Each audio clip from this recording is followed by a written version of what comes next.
let me now turn to Mr. Quinton Roman Nose, who will share with you some of his perspectives from his committee. Mr. Roman Nose.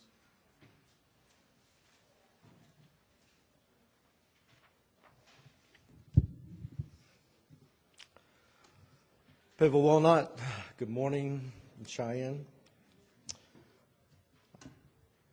I was very pleased and honored to be asked to come here and talk to you about the Native American perspective on what data means to us. And I can tell you that we really don't have enough time to really get into it. There's so many different variables that go into these issues, so I will speak about a few that are very important. First of all, I want to say that I'm full-blooded Cheyenne from Oklahoma. I'm a product of public school, college, 2 years of military service, and unfortunately, to go through all that and to be considered by one part of society as being an educated person, I knew nothing, very little about my own tribe, the Cheyenne Arapaho tribes. And so I will speak to that later on, but I think there's a lot of work yet to be done. I am a member of the National Indian Education Association Board. We are one of the oldest, we are the oldest Indian advocacy organization for Indian education. And we have offices here in Washington, D.C. We have a national conference every year. We also have an Indian Legislative Summit every year. And this year, our president, Will Gilbert, gave a State of Native Education address. And you can obtain that at the website www.niea.org. And in it, it reiterated the condition of Native education, and it's not very good, especially for dropouts. We're just talking about, the picture and the data that's given about dropouts. Well, for Native Americans, I would suspect it's even worse. I mean, because we're so mobile and moving around, and they move from one community, one school to another, and they say they're going to enroll, and they never do come back. And I say that with 16 years of experience of working in public school. Now, throw into that picture, when we say Native American, American Indian, we're talking about 560 plus tribes in the United States. And so I am employed by the Cheyenne Arapaho tribes, my own tribe, as the tribal education director for my particular tribe.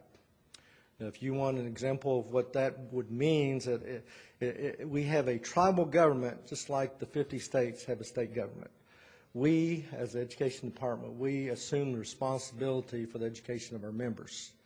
Now, it's not something that is written anywhere. It's just that because we are Cheyenne Arapahos, because we consider ourselves a tribal nation, we assume that responsibility.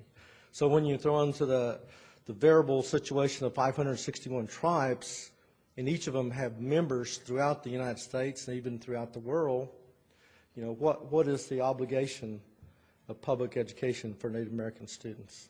And I can say that looking at the information, looking at the data, tribes can play a crucial role in the development and the support of success of our Native students.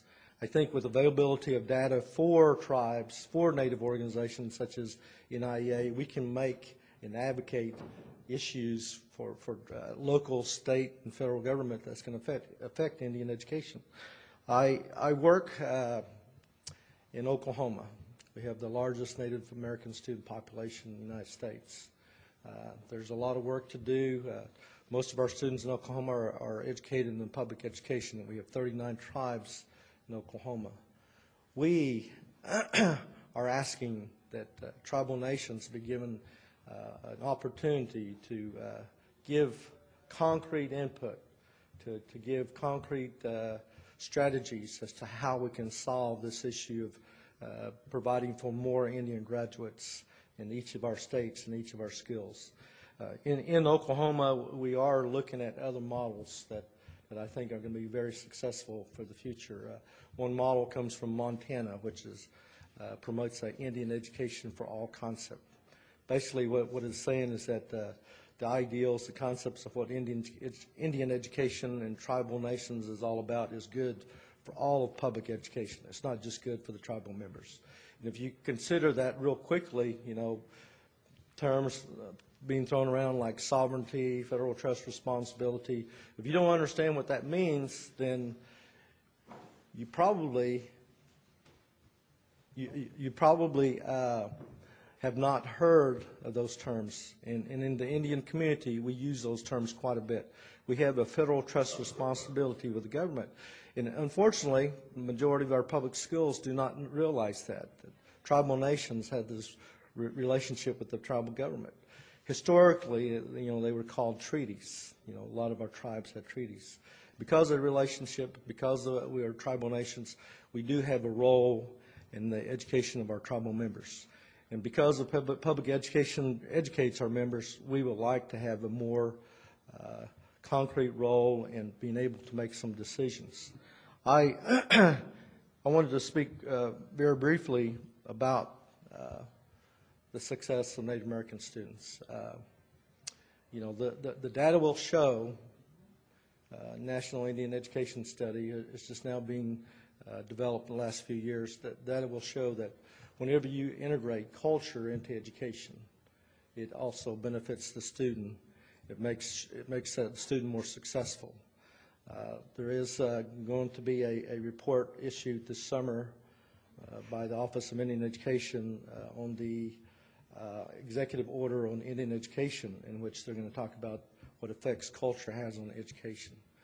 And I say that because it's very important. If we're going to move forward with public education, we need to have the input of all parties concerned. We need the tribal nations. We need local advocates groups. We need parents to be aware of what information is being provided so that they can go to schools, they can go to the principals, to the teachers, and ask the right questions. And I say that with the understanding that when I was in public school, we did have some parent committees, and they were required because the school district receives federal grants. A lot of the schools that have a substantial amount of Native American students, they may have a Johnson O'Malley program, they may have a Title Indian Education program, and then some schools may even receive impact aid monies, the result of having Native American students in their school district. Through these mechanisms, Indian parents were able to give input into the school district. But without any information from the school district, without any reliable information, I don't think that they were able to give the right input that needs to be given. And what I'm asking is that the data that's being provided to local groups needs to be open, it needs to be available. Local parent committees, any parents need to be able to ask for the data so that they can ask questions. Now, the newspaper report that you were given about Mississippi, that's not uncommon. In Oklahoma, we have a dropout rate, and if you're an Indian educator in Oklahoma, we look at the rate and say, no, that's not right. We know that's not right. And so, the future of Indian nations, the future of states, the future of America is dependent upon us moving forward. I would like to say it in closing, the use of data in NCLB is very important. I see that it's going to become very important for tribal nations because I think tribal nations are assuming more responsibility for the education of its members. I would like to close with the ideal and the concept that many of Indian educators do have, and that's the NCLB, the ideal of no child left behind. Well, that concept, that ideal, is a Native American tradition.